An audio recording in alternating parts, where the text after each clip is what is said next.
Hello ladies and gentlemen, and welcome back to the channel for another war video. This one was quite a doozy.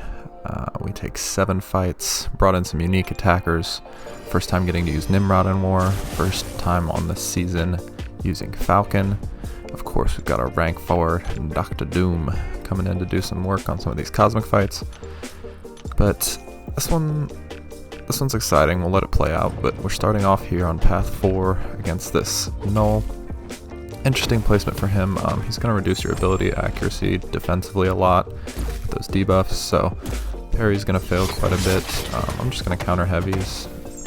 Knull is kind of a ramp-up champion in my opinion, and so he doesn't actually do too good in war as a defender in my opinion. I just force block him, try to get him to throw heavies. Here I just take a heavy. Not sure why. I thought I'd expect, but I guess not. But that's okay, we're gonna go into the Doom cycle and obliterate this guy. So, take him up to the Doom Tower, shoot him with whatever the heck that is, come back down, get our power back, throw off an SP2, and this one should be over. So yeah, quick, relatively easy fight, under a minute, and we're moving on. So this next fight, I wasn't nervous about it, but again, just first time using Nimrod in war, Mixed Master, aggression prowess can always go poorly if you make a mistake, so I'm just going to play this fight super safe. I'm not going to get fancy, I'm just going to do the strategy where you go in, medium light, back off, go in, medium light, back off, just rinse and repeat, try to limit his prowess. I'm not even going to try to dex most of his specials, I'm just going to take them on the block because Nimrod is so tanky. And yeah, that was the strategy here. Nimrod, very strong against mutants, just ranked him up, leveled him up, tried him out in AQ a bit, and my BG leader was like, hey, saw you have a Nimrod, you want to bring him to war? I was like, yes, I actually really do. So, coming in here, again, strategy medium light, paid out a heavy there, and again, the goal is just to get to an SP2, throw that off, and watch this guy melt, so. Again, against mutants, I'm getting charges twice as fast, so I'm already up to 10. Get to my SP2, throw that off, and I mean, man, this is crazy damage. He lost about 60% of his health there. Yeah, that's I don't even know what to say about Nimrod anymore. The SP2 just melts. So after that SP2, I was just like, oh dang, this dude smacks, and I think. You'll see some more Nimrod fights here, but I think some of that confidence is what leads up to quite an interesting fight at the end. So, second fight down, not too bad. Was able to clean up that white Magneto. We're moving on, path 4, section 2. Terrax here, again, Dr. Doom. Is armor break immune, so I'm never going to have to deal with unblockable. Again, just the thing to remember is that you can't drain his power, and you're heal blocked, so you're going to take some damage from his rock field, but it shouldn't be too bad. I've got the power start 1 on, just to get to things faster. I wasn't really thinking I would take a hit in this fight, and so I just wanted to get into my rotation as fast as possible. Throwing off SP2s, get the damage, that's what I've found best against Terrax. SP3 rotation doesn't really work, so coming in here, and just going to throw off the SP2. Get some decent incinerate damage. Obviously don't have the Fury, but boosted rank 4 does a good chunk of damage with that incinerate. Just gonna throw off the special 1, back up, and I'm gonna just immediately throw this SP1. I'm gonna nullify those buffs, create some space, and also let his rock field expire. So that's what I like to do against Terrax with Dr. Doom, just to keep him away from me, take as little rock field damage as possible. Now to land a little intercept, then miss a little intercept, and we're just going to go back in, throw off the SP2 and finish him off. So, easy fight, feeling good. And we're also winning at this point in the war, so clicking on all cylinders and moving on to fight 4, which is a Domino. And I started my recording late, but this fight's crazy, man.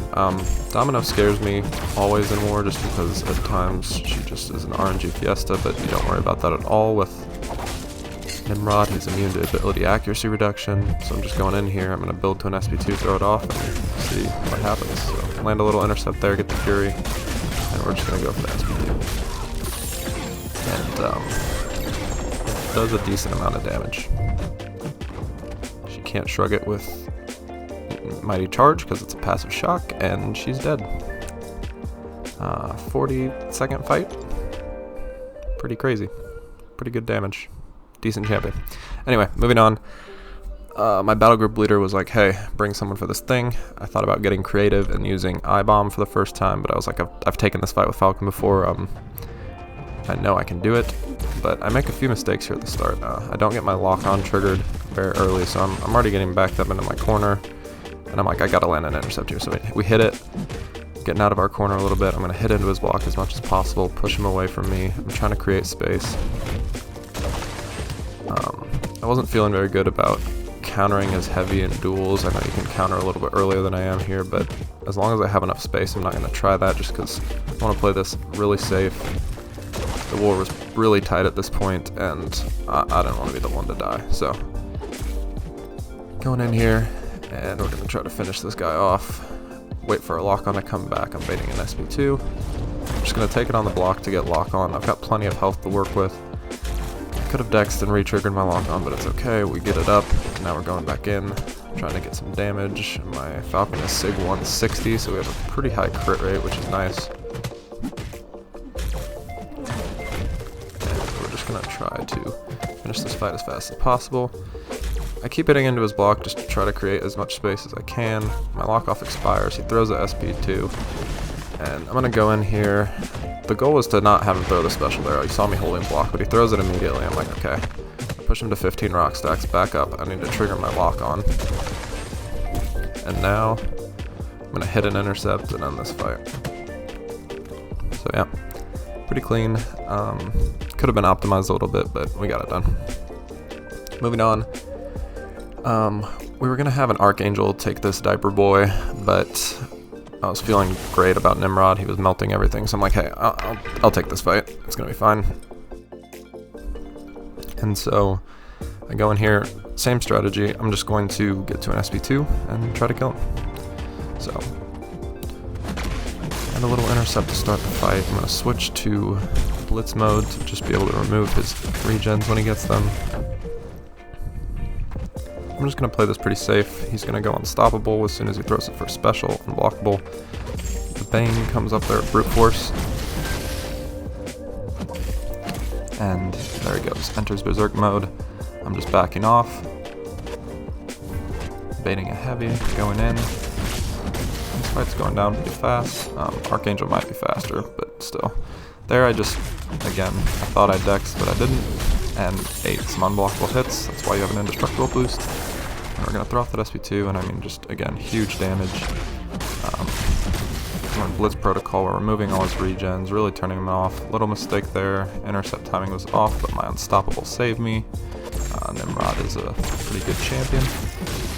And I'm almost to my second SP2, and this is going to finish him off. I mean, just absolute obliteration.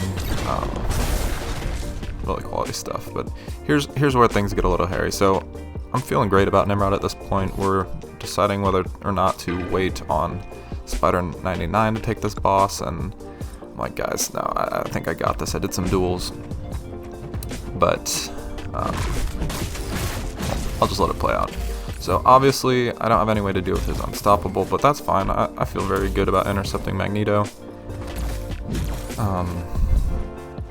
And I figured just with that massive damage, we're going to be able to take care of this guy in pretty short order. So, I'm feeling good, hitting my intercepts, and he's just, again, not the easiest fight because you have to land a lot of intercepts, but I felt confident about it. I was a little too confident. I'm going to throw off this SP2, and I look at the damage coming out, and I'm like, why is it non-existent? I mean, 2,500, I mean, it's decent damage, but it's less than half what I was getting against some of the other mutants, and this is when I realized just how much that energy resist is going to matter in this fight. So I'm gonna keep fighting here, but right after that special 2, I was like, uh-oh. This might not be pretty.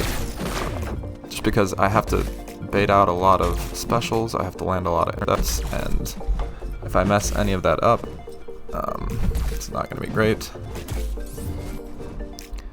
And I need to get through this fight in enough time. And so here, I'm going to go for an intercept and I get parried. So now I'm freaking out a little bit. He dashes in. I don't want to get pushed to SP3. I mess up the special intercept timing, throw it into his block. So a little bit of panic. I'm going to try to calm down here, try to stay in the fight. That cost me some damage. I'm like, at this point, I know, best case, I'm timing out. I'm just looking at the health bar. So I'm going to try to stay in it though, try to do what I can to maybe win this fight. Again, at this point, I'm pretty sure looking at the clock that I can't get it done. That the damage is even less on that SP2. Not feeling great about it. But again, just not a good matchup. That energy resists everything that Nimrod has going on as energy damage, and it legitimately is nerfing his damage by at least 50%. So, in retrospect, obviously, we should have waited for Spider 99 to just take this. But you know, I appreciate my officers and my battle group being like, hey, no, you've been killing it this war, Nimrod. We haven't tried him there before, but you can go for it. And again, I appreciate that trust. Again, I'm trying every fight to do what I can to help my alliance win, and in this case, I made a bad judgment call. I told them I could get it done, and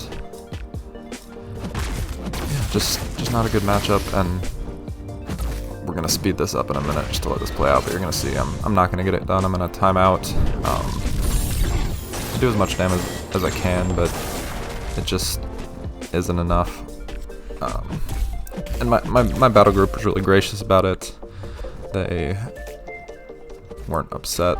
They weren't like, okay, you're never getting a boss again. They were cool about it, and you know, it sucks. I think I looked back at my records and I was on a 163 Deathless streak, but